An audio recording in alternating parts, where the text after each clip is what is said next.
Hello, आप सभी कैसे हैं। आप सभी का मेरे यूट्यूब चैनल BHU एकेडमी में स्वागत है। आज हम लोग रेलवे ग्रुप डी एग्ज़ाम 2026 के लिए साइंस के अति महत्वपूर्ण 50 प्रश्नों को देखेंगे।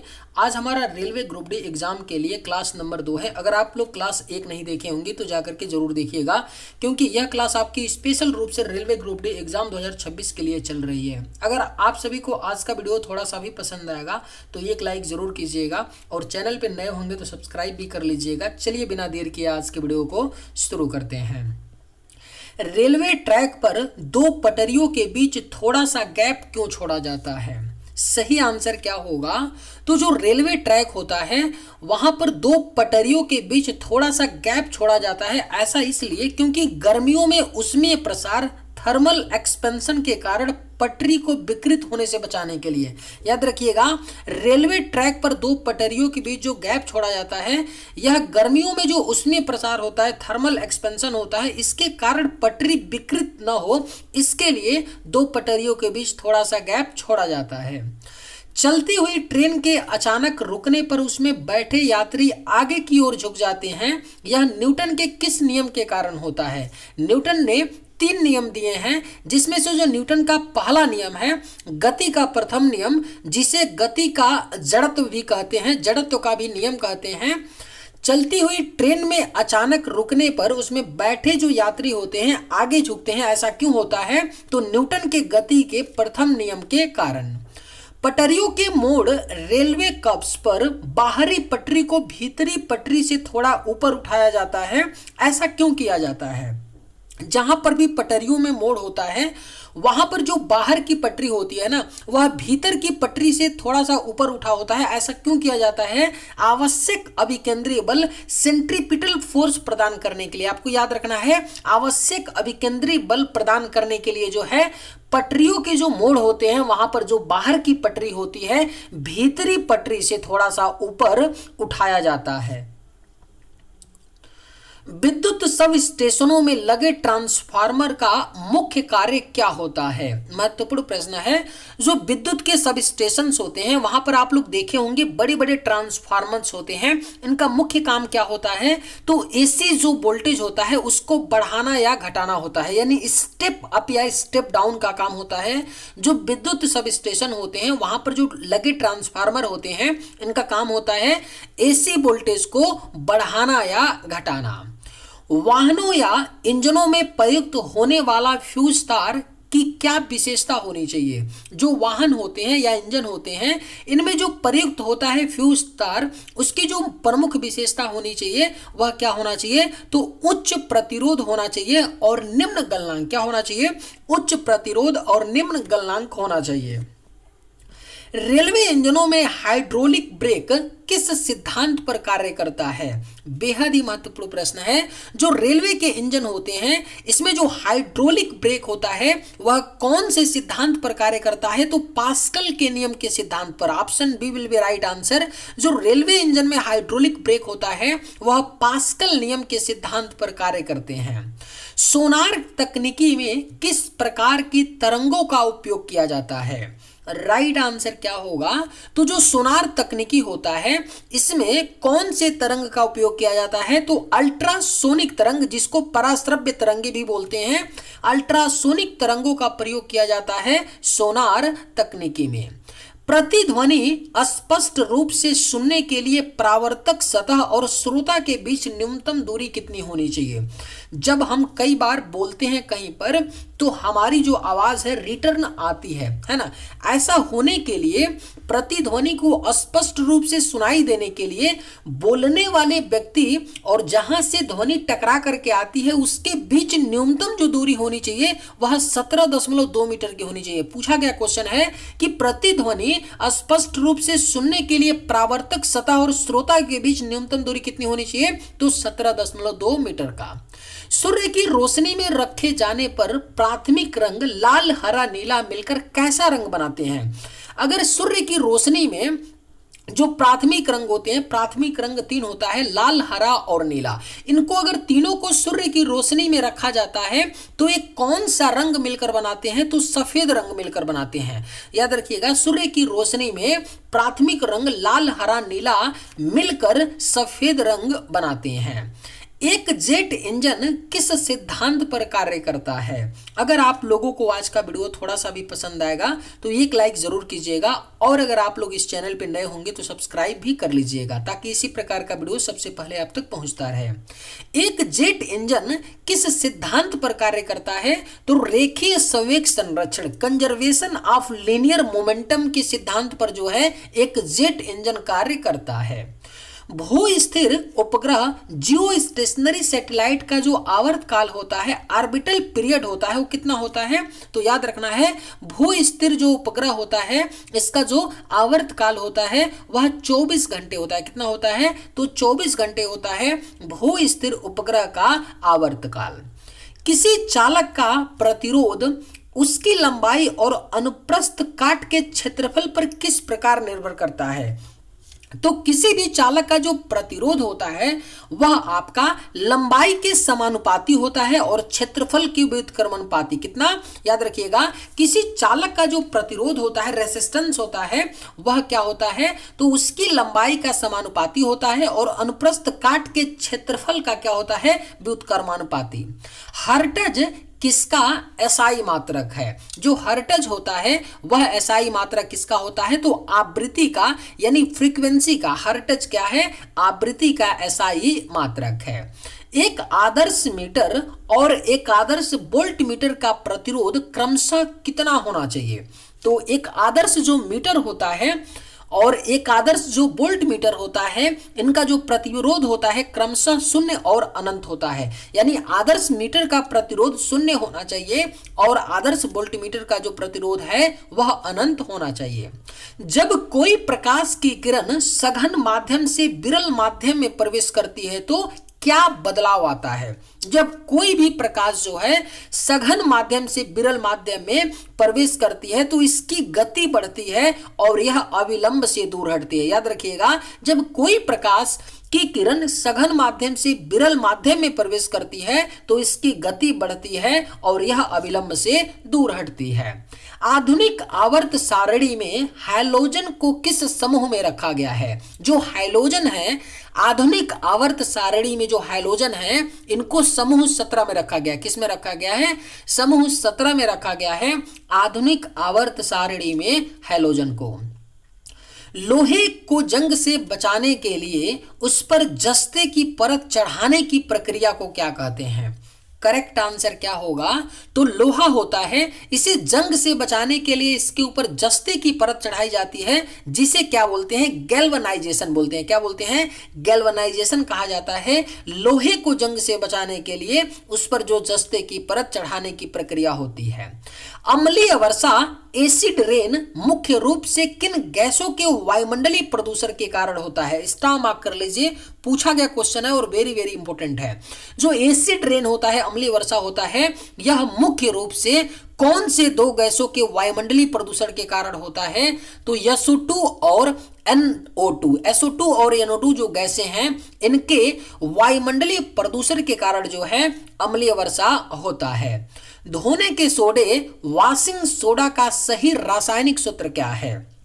जो धोने का सोडा होता है, जिसको वॉशिंग सोडा बोलते हैं, इसका रासायनिक सूत्र क्या होता है? Na2CO3.10H2O, जिसको सोडियम कार्बोनेट बोलते हैं। क्या बोलते हैं? धोने के सोडे को सोडियम कार्बोनेट भी बोलते हैं और इसका रासायनिक सूत्र होता है Na2CO3.10H2O।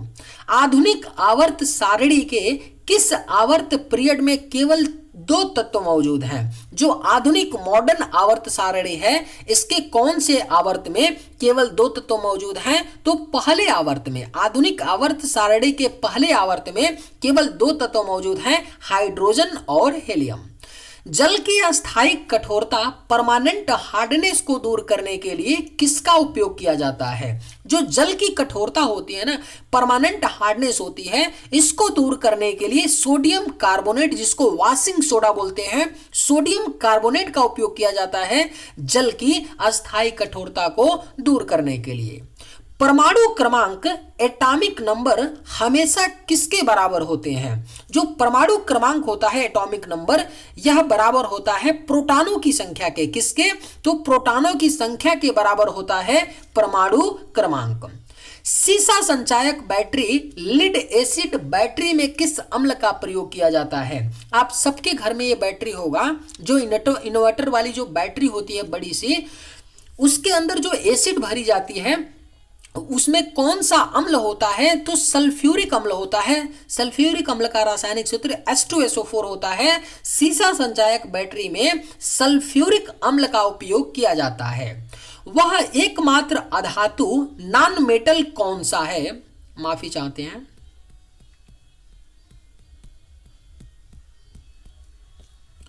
वह एकमात्र अधातु नॉन मेटल कौन सी है जो कमरे के तापमान पर द्रव अवस्था में पाई जाती है? कई लोग इसका आंसर पारा लगाएंगे, लेकिन बेटा पारा गलत हो जाएगा, है ना। यहां पर अधातु की बात की जा रही है, नॉन मेटल की बात की जा रही है, तब आंसर क्या होगा? ब्रोमीन होगा, है ना।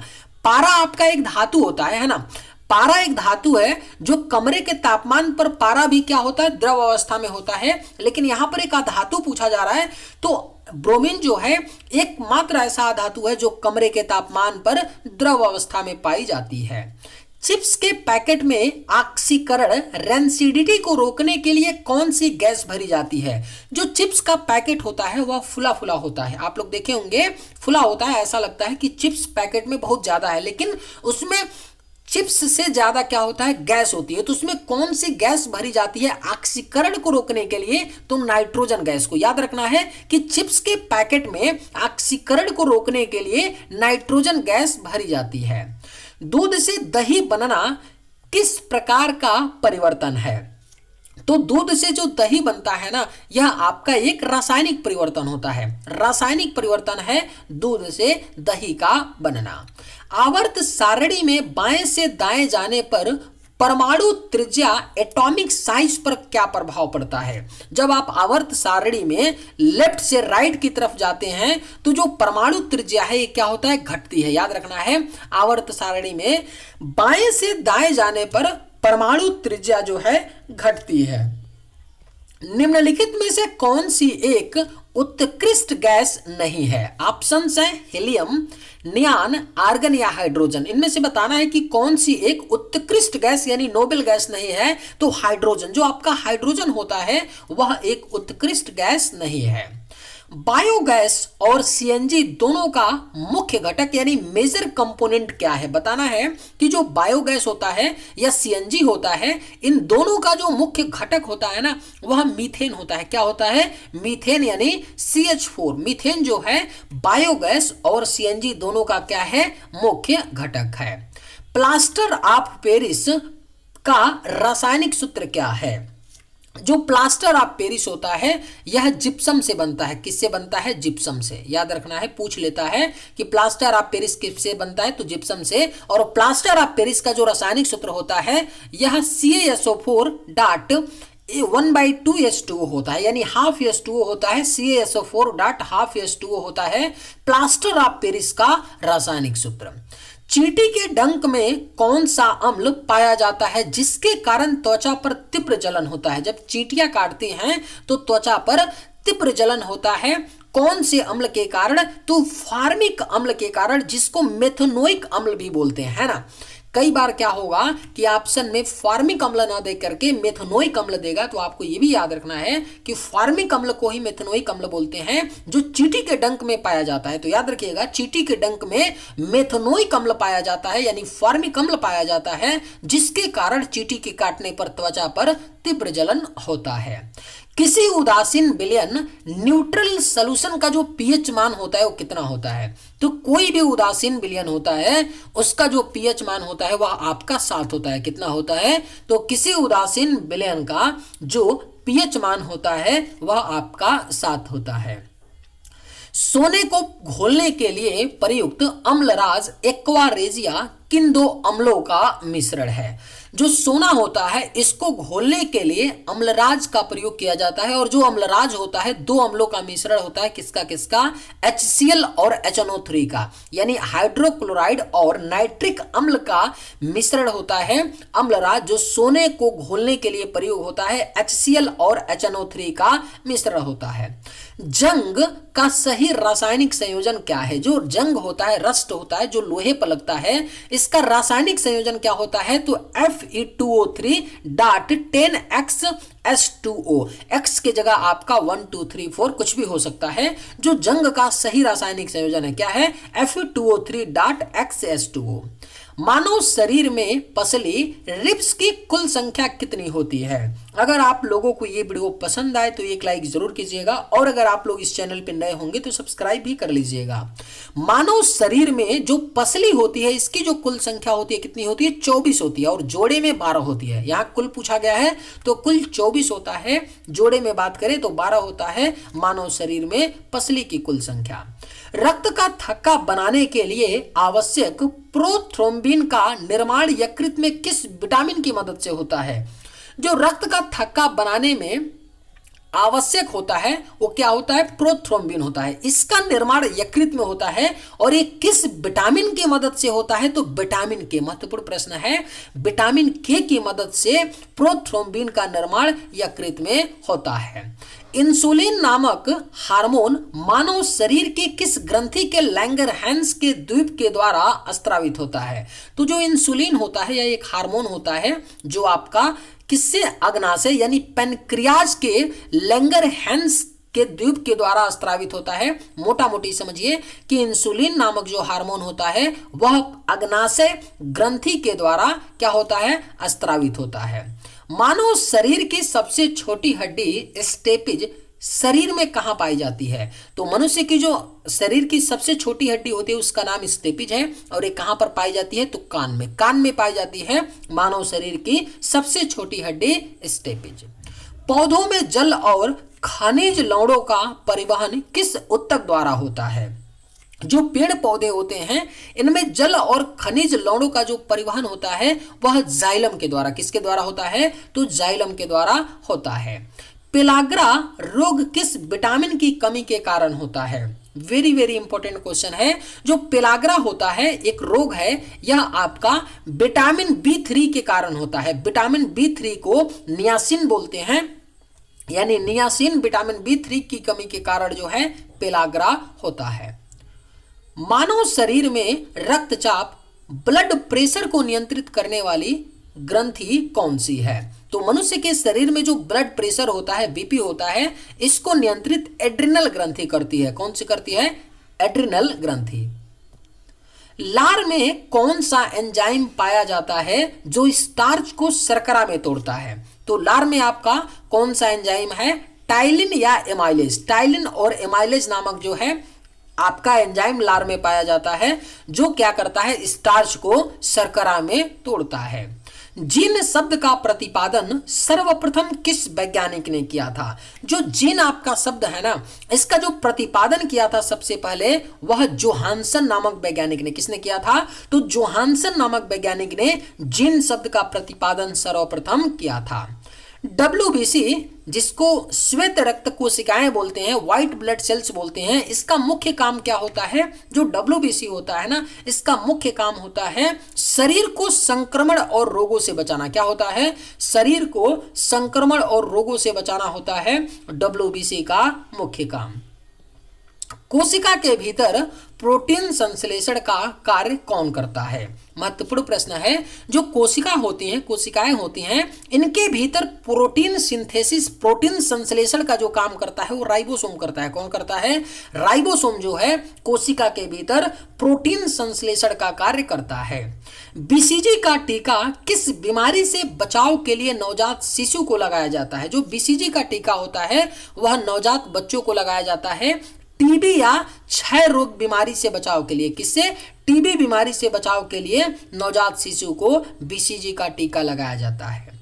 मानव हृदय में कुल कितने कक्ष चैम्बर्स होते हैं? जो मनुष्य का हृदय होता है ना, उसमें आपके 4 कक्ष होते हैं। कितने होते हैं? मनुष्य के हृदय में 4 कक्ष होते हैं।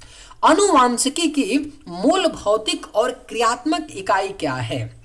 जो अनुवांशिकी होता है इसकी जो मूल भौतिक और क्रियात्मक इकाई होती है वह जीन होता है। आपको याद रखना है, जो जीन होता है वह अनुवांशिकी की मूल भौतिक और क्रियात्मक इकाई है। कवक फंगी के अध्ययन को विज्ञान की किस शाखा के अंतर्गत रखा जाता है? जो कवक होता है ना, इसका अध्ययन किया जाता है विज्ञान की माइकोलॉजी शाखा के अंतर्गत जो है कवक का अध्ययन किया जाता है। कवकों की कोशिका भित्ति सेल वॉल किसकी बनी होती हैं? पूछा गया प्रश्न है।